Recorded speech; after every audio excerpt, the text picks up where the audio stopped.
Hey guys, Venomous here, and I got a brand new OTGT for you. Now today I'm talking about Toy Story 3 for the Xbox 360. Okay, so I'm gonna be honest with you, most movie games are pretty bad, okay? And especially in the case with a game and a franchise, kind of like Toy Story, a lot of people tend to dismiss it really quickly as being real kiddie, real childish, and not really something that's really, fun for like us adult fans or us teenage fans for the most part.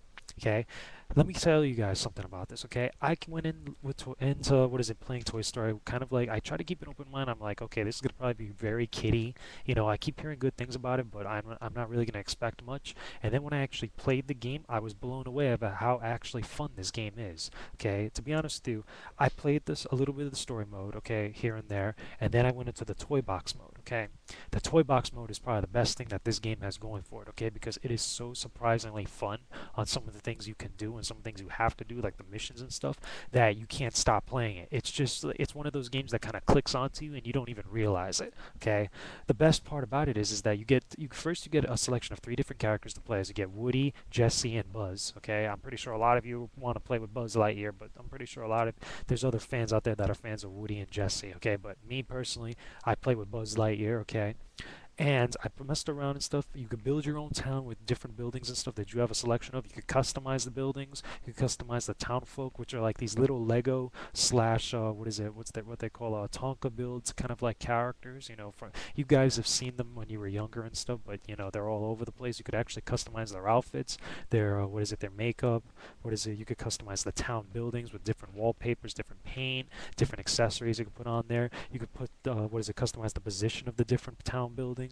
And on top of that, you get to unlock these different areas within the actual kind of like town, which is like pretty big, mind you, of like certain themed toys, kind of that are from the Toy Story franchise. Like you get a whole area devoted to Emperor Zurg from Buzz's area. You get the bear from Part 3, which is the cute cuddly bear in this fantasy-oriented town. You get an area that's kind of like a more of a horror area devoted to more kind of like from the toys from Sid from the first Toy Story, and you also get another area which is Slinky is in charge, which is kind of like a farm because the whole town has this western feel to it, but because there's so many customization options to it, even though it's in a western atmosphere, you can mess around and totally change the entire look and feel of the entire town, which is really cool. Okay, you could do a bunch of missions, that earn you gold in order to buy new toys. You could buy different toys that help you get around the map easier, different stuff to customize, different areas. You could buy a whole bunch of stuff. You even have the little green men you could customize that you could put into your town and change up their outfits and stuff. That pretty much like the little green men drop out of the little saucer that flies into the town every once in a while. And when you buy new toys, you get this stagecoach that actually comes into the town and drops off this giant present for you. You go over and you open it and it's the new toy that you bought. So it's pretty fun. It's kind of brings out a little bit of the kid inside of you, that little feeling kind of like a nostalgia or a little bit of, anticipation of what you're going to get, even though you know what you're going to get. But it's pretty fun and surprisingly addicting, okay?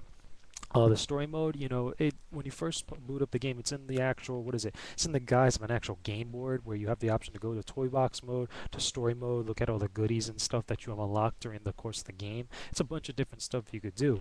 Okay, the story mode, I'm not going to touch too much on it, but you could control Woody, Jesse, and Buzz all at the same time. You can switch control between them, and you go through the different events of the movie, okay? So I'm not going to spoil any much more than that for you guys, but control all of them. The toy box mode, you get to control the choice of the three. You get to do a whole bunch of different things. It's surprisingly fun, and this is probably a decent movie game that's going to go under the radar from a lot of people. And I really encourage you guys to actually sit down and play a little bit of it because you'll be hooked when you start playing. Okay, even though it's real kiddie, even though it's Toy Story, but trust me, it is very fun. Okay. Anyway, that's just my comments and stuff. Leave your comments and video responses. I don't mind. Just keep it civil. Okay. Talk to you guys again real soon. Venomous is out, and that was only the goddamn truth. I'll talk to y'all later, people.